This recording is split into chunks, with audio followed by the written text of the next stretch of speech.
Hello everybody.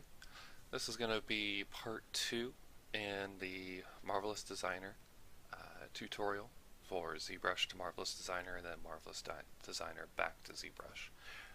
This is going to be a brief overview of the tools and all the options. I'm not going to go through everything, I'm just going to go through the very basics of what Marvelous Designer is and how you can use it and the tools that you're going to use most often. So this is Jean Grey, and for Jean Grey all we're going to do is I'm just going to make a simple, just a simple shirt. And as you can tell, so Jean Grey in 3D form, and then on this side, in this window here, is Jean Grey's actual silhouette. So when you import a model from ZBrush to Marvelous, whatever the silhouette is going to be in this 2D screen. The controls on how you move, so if I hold down right click on my mouse, I can move around. Scroll wheel, you can zoom in and out. And so it kind of acts a lot like regular 3D software suites, so it's not too big of a deal. Shouldn't be too hard. In here we have so when it loads up it'll look exactly like this, and we have the default fabric. Now if you click on default fabric, you can go to color, and you can change the color to anything you like. I like turning things to say like red or even just gray, because if it's white on white it'll be a little bit harder to see. And there are other things in here. You can put in a texture if you like. What else is there? So this here, the physical property, we're going to use this a lot, and you're going to use this a lot as well. When you click in here, you have different presets for different types of cloth. All of these cloth types have different algorithms that'll use very unique settings for the physics engine when we simulate. For the purpose of this, even when you're just starting out, you're not really going to mess with this until closer to the end.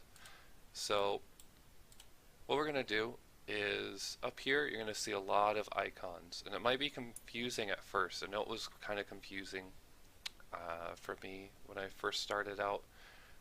The main thing that we're going to do is if you come up to the top over here and it says polygon, you want to click on polygon, or the shortcut is H, and then if you hold down the right mouse button you can pan, so you can pan move. And all you have to do to make a shape is just click, and you don't have to hold down anything, it's literally just a click. So we're just going to make a t-shirt. And then to actually create the shape, you just close the shape. Alright? So here's the closed shape, and as you can see in a 3D view, it also built it. And it does have UVs, and we'll get into that when we make the other side of this. So another trick on making your life just a little bit easier. So if you want to make changes, because obviously, you know, you might have to edit this quite a bit. So if you click up here, which is just the transform pattern, and then you click on the pattern, when you right click, what you want to do is you want to click on symmetric pattern. What this does is it's copy and paste. However, when I make changes on this side, it'll automatically do the exact same changes on the other side. So it's just symmetry, essentially. It's just a symmetry paste.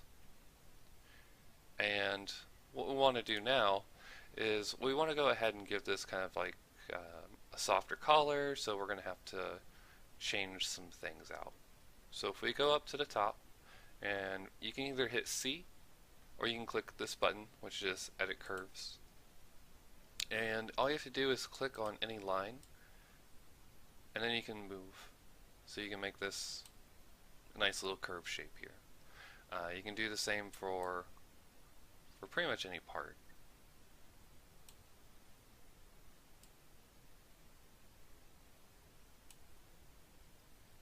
Alright. So now what we want to do is, so we have the front. So now we need the back. So all we have to do is right click, hit copy, and then we're just going to hit paste. And I just pasted the exact same. However, because this is the back of the shirt, we're not going to need this collar. Because just like a real shirt, the collar doesn't extend that far. So if we can either click Z, or we can click Edit Pattern button. And if we click on anything that's a curved line, we can just right click that. We can just right click that line and just click Delete All Curve Points. Right, so it's going to bring it back down to its original shape. And then now we're still in kind of like edit mode. So all we have to do is just left click a vertex point and just move it up. And then, just like before, we're just going to click on the pattern, right click, hit symmetric pattern, and then we're just going to paste it down.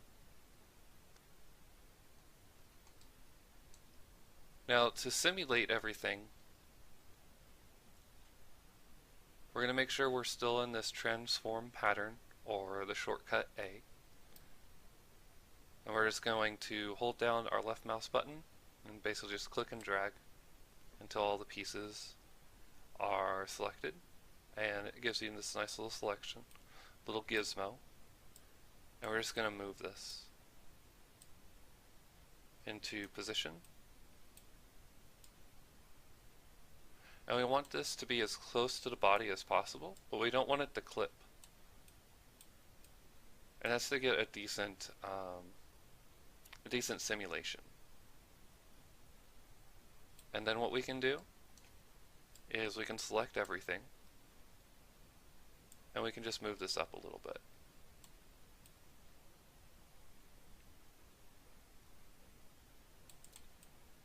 Okay, so the UVs, because we copied and pasted, so the UVs are actually facing out. So on the back side, the color is going this way, but we need it to go in the opposite direction. This is an easy fix. All you have to do is select it, right click in the 3D view, and then we just click flip horizontally. Now you can see the color is now going in the right direction, but no changes were made here. This is very important because when you export the cloth, if your UVs are not facing the correct direction, it will give you, your polygons are going to be reversed. So this, if you go into ZBrush, right, and you had your model facing this way, if the UVs are not on top, that means that you're going to see your character and not the cloth. So it's a little bit confusing, but hopefully that kind of like explains it a little bit better. So of course, if we go up to this button here, or if we just hit the spacebar, it'll simulate. Now because these things aren't sewn together, this is what will happen, right? It just falls to the floor. So we have to sew them together. To sew it together, all we have to do is go to segment sewing, or the shortcut is in. And all you have to do is click on a line, and then we just sew them up. So what I like to do first is I like to just come in through here and just sew the collar parts together.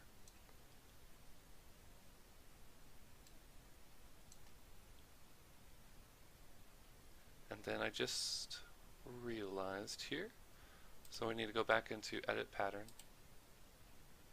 And we need to move this, or actually we could just delete the point.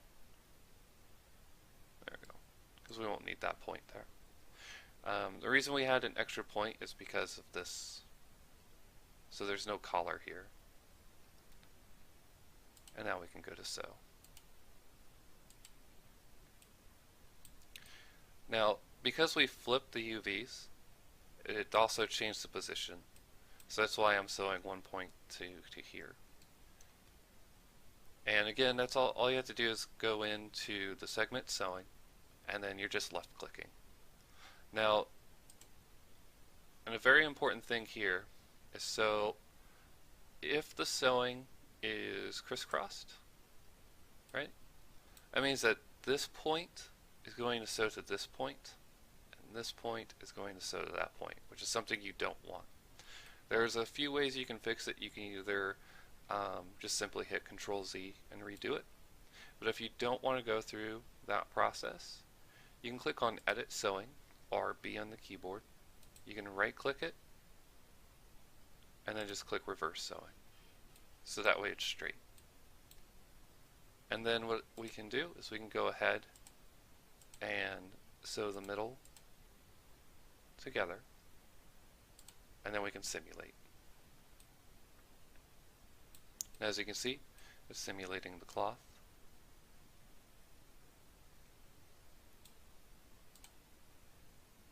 And a very important thing is, so if you want to make changes, you have to make sure that you're not simulating at the same time. It'll bog the system down, and it might actually crash the program. So it's just something to watch out for. Now all we have to do is just sew the other parts together. We're not going to sew this area, because this is of course where sleeves would go.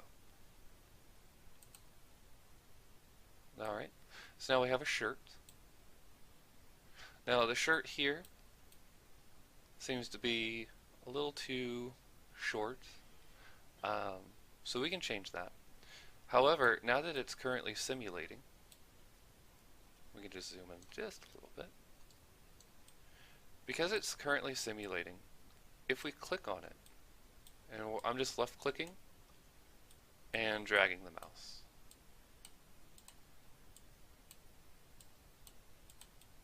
then you can move the cloth.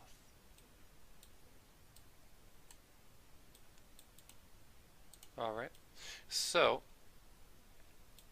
let's say we want to increase the length, especially like in the front if we don't want the cloth to have this weird kind of upturn.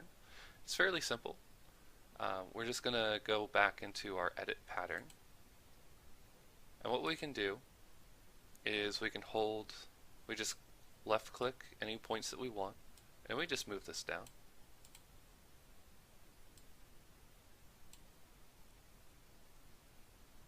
And then we can hit simulate. And vice versa. So now that this is fairly even, but say we like the original length that we got before. So we're going to unsimulate. We're going to click on this point. Because these are now fairly straight, if we hold Shift and click on the other line, you can see that both of these lines are selected at the same time. And because we symmetrically pasted the other half of the pattern, when we edit these two, it'll edit everything. So we can just move this up.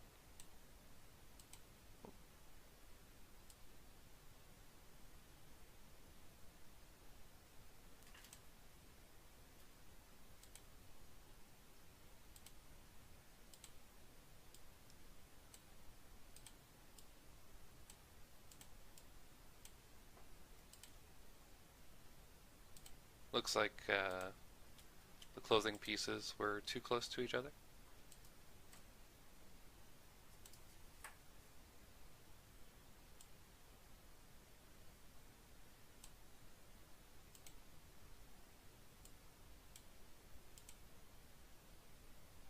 Alright. And then we can simulate again.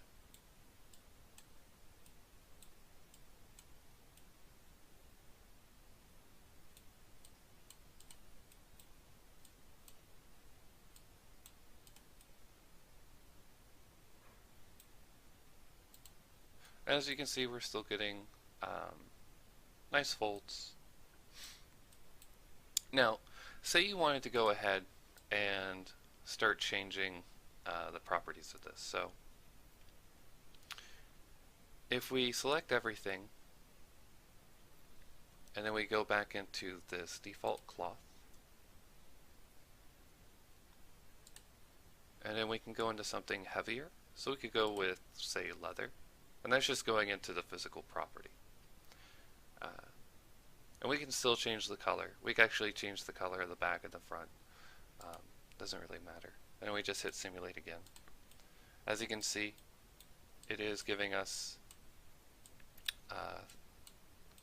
a much harder look.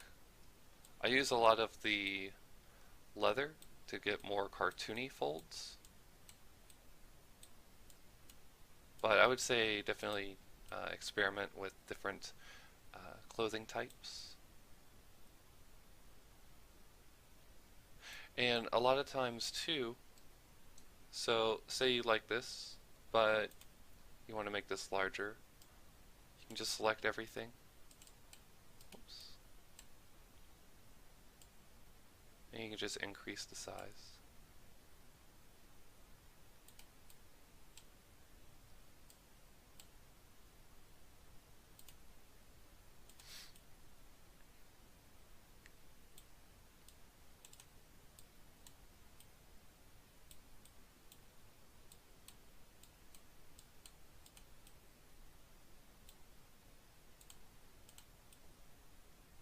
And then if you want to hide your model, if you go into, kind of looks like a silhouette of a person.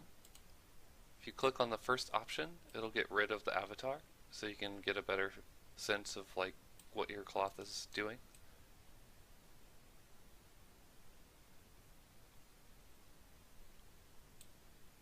And you just bring it back by clicking the same button.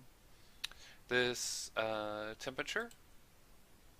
So where there's red, that's where a lot of stretching is happening, and where there's green, there's no stretching.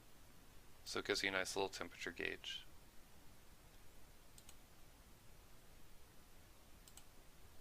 And then there's a UV view. I highly suggest that you click on the UV view just to make sure that your UVs aren't flipped. And then of course you have your poly frame. Marvelous Designer does work in triangles. And we'll get into how to get that to be something that we can bring back into ZBrush and Sculptable in the next tutorial.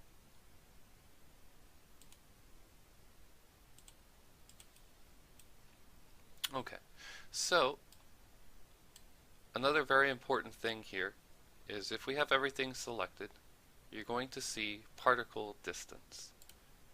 Now, for this program, the smaller this number is, the more polygons it's going to create. I would suggest never going below 5, and while you're working, I would suggest not going below 10. So if we go to 15, and then we hit simulate,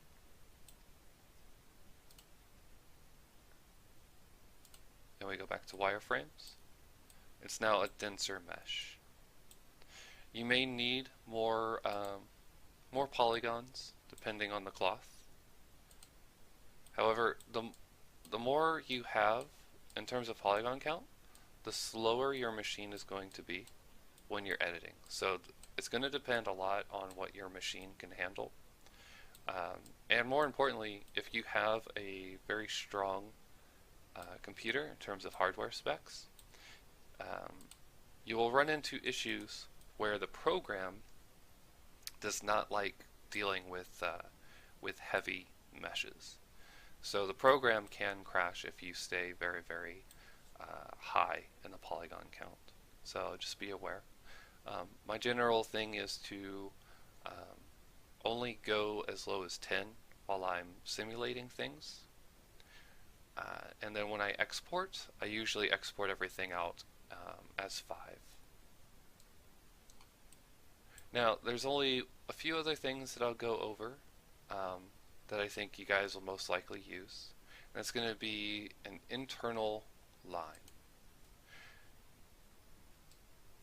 And what this does is it allows you to click on an edge and create internal shapes. And if you right click it, it'll create this line. And then you can right click that as well, or actually.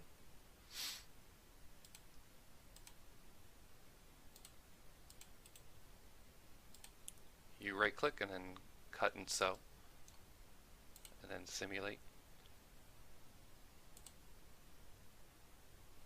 It'll give you a new cut line, a new seam. Now I know I went through that just a little bit too fast, so I'm just going to do that one more time. So I'm just going to go to internal polygon line. The shortcut is G. And then you're just going to left click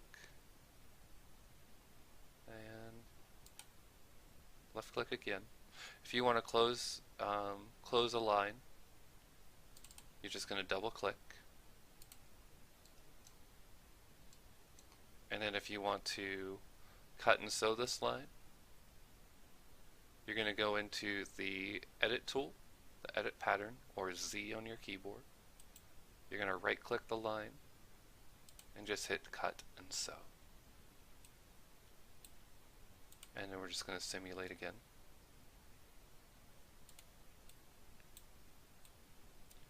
And then on here, you'll see that we have that design.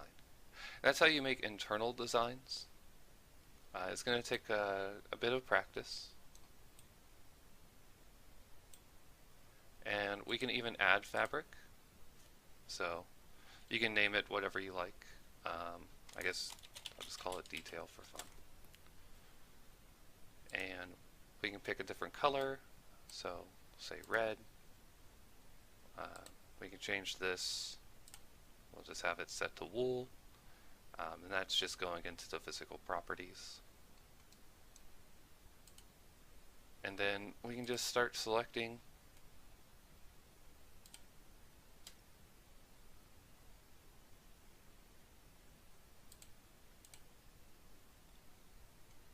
and let's see. So all we do is select the cloth under fabric, and we can change the fabric that it is selected to.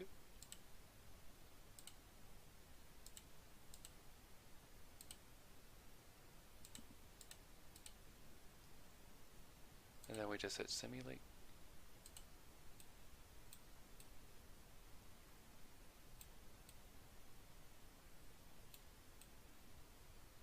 And you can do a very wide variety of things. You can lay cloth on top of each other and then sew those pieces back together. The tool is very, very powerful. However, going through everything that this program can do would be very, very time consuming. I just wanted to run down the very basics of what you'll probably end up doing, which is simply creating a base mesh for your characters and then just bringing them back in and doing more detail work in ZBrush. So anyway, I know this video is probably went longer than it should have, but I hope this helps.